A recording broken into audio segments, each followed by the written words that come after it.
York. This is World News Tonight. Good evening. Thanks for joining us on this Sunday. I'm Whit Johnson. As we come on the air tonight, the world is watching the events unfolding in Syria and anxiously anticipating what comes next. In the last 24 hours, rebel forces taking control of the capital, Damascus, ousting longtime President Bashar al-Assad from power.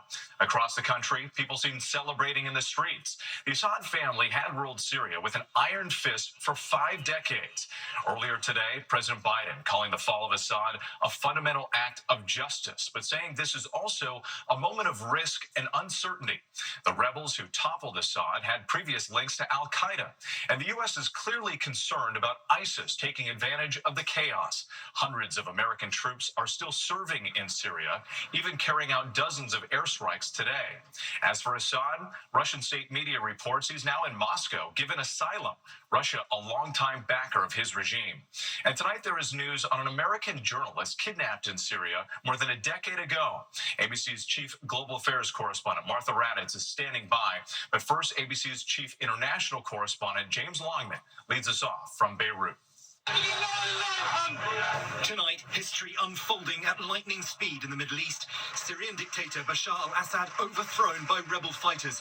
His presidential palace overrun. His people oppressed by decades of dictatorship, discovering his enormous wealth. The rebels declaring victory from the state TV studio, saying the city of Damascus has been liberated. The tyrant Bashar al-Assad has been toppled. Across the country, symbols of the Assad family regime defaced or destroyed. Jubilation and relief in the streets, celebrating a moment few could see coming. This man saying it's been 13 years that we've been waiting for this day, and today is our day. The Islamist leader of the main rebel group, Abu Muhammad al-Golani, who cut ties with al-Qaeda years ago, now projecting a more moderate image, speaking triumphantly at the historic Umayyad Mosque in the capital city of Damascus, saying, "This victory, my brothers, is a new chapter in the history of the entire Islamic nation. It is a turning point for the region." Russia's foreign ministry now says Assad has stepped down as president of Syria and ordered a peaceful transfer of power.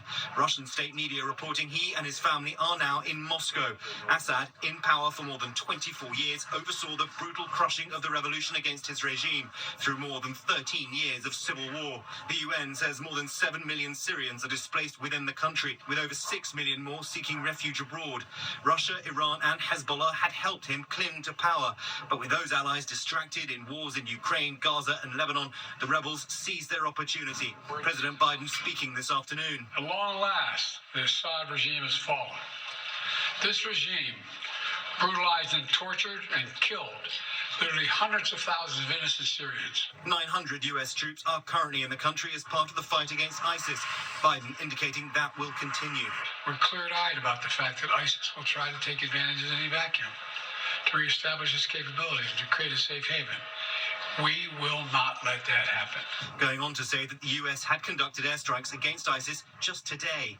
In a Truth Social post Saturday, before Assad was toppled, President-elect Trump wrote, "This is not our fight. Let it play out. Do not get involved."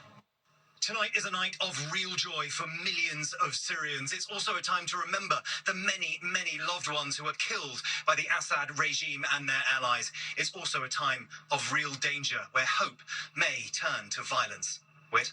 James Longman for us, thank you. And for more on these fast-moving developments in Syria, let's bring in our chief global affairs correspondent, Martha Raddatz. Martha, what more are you learning about this rebel group that seized power, and what could this mean for the 900 U.S. troops still in Syria?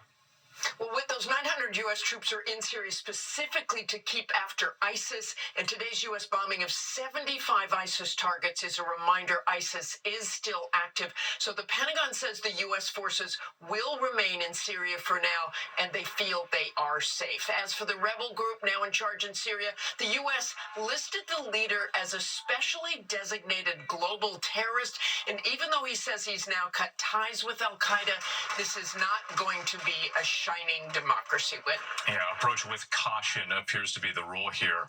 And President Biden was also asked today about missing American journalist Austin Tice, who disappeared back in 2012 near the Syrian capital. What's the latest on that?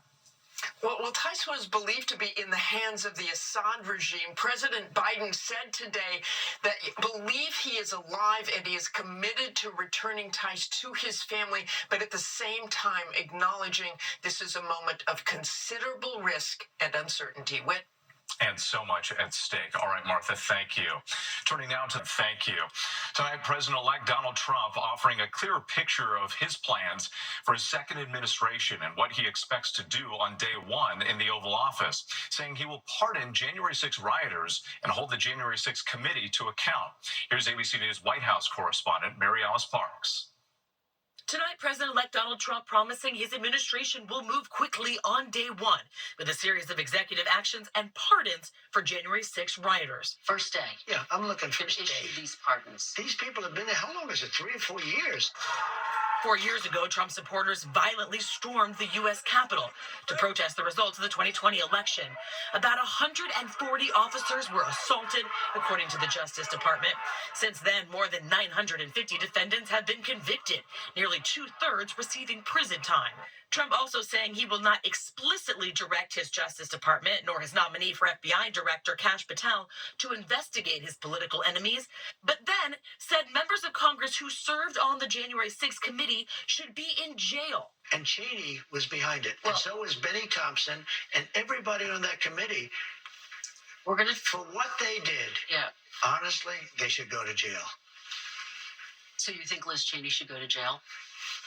For what they did. Everyone on the committee, you I think everybody on anybody that voted in Are favor. you going to direct your FBI director and No, your attorney general to send them to No, jail? not at all. ABC News learning that President Biden, in light of threats like these, considering preemptive pardons for people like former Congresswoman Liz Cheney. And major headlines on immigration, Trump again saying he wants to deport all undocumented immigrants, not just criminals, even if it means deporting entire families. I don't want to be breaking up families, so the only way you don't break up the family is you keep them together and you have to send them all back.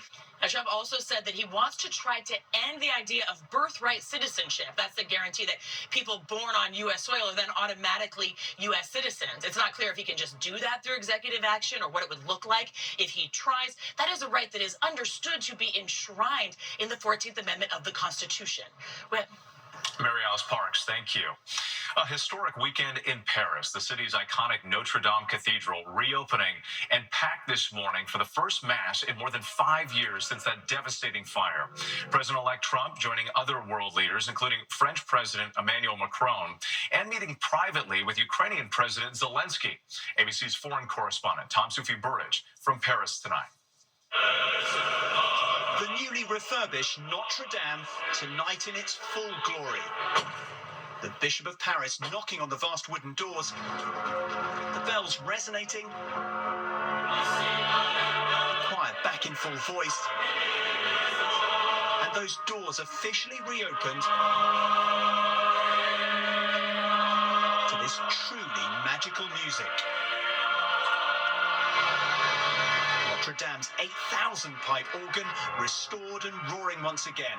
French President Macron inviting First Lady Jill Biden, Prince William, President-elect Trump, and Ukrainian President Zelensky to Saturday's opening ceremony.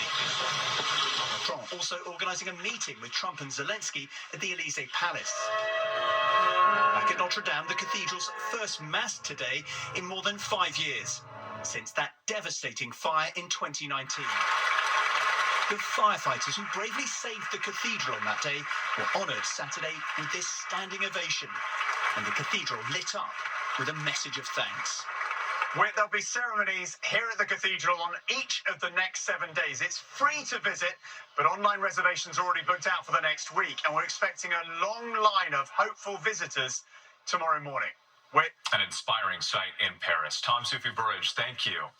Meantime, back here, we appreciate it. Across the country, the first big freeze of the season is giving way to spring-like temperatures. Major cities in the Northeast will climb 10 to 15 degrees above normal. Let's bring in ABC News meteorologist Samara Theodore. So, Samara, some big changes on the way. Well, Whit, that warm-up is actually going to stick around through the middle of the week for a few cities along the East Coast. Take, for example, New York City. Temperatures around 60 degrees on Wednesday. Atlanta, mid-60s on Tuesday before cooling down by the middle of the week. And we're also tracking rain. Rain making its way Monday, the start of the work week, from the south into the northeast by 5 p.m. arriving in places like New York City, Hartford, snow even in parts of Vermont and New Hampshire. And then we have another wave of rain moving in Tuesday and Wednesday along the I-95 corridor. It's there that we're in a 65% drought in the Northeast, so this rain could do us some good. Whit? Samara Theodore, thank you. To college football and the new...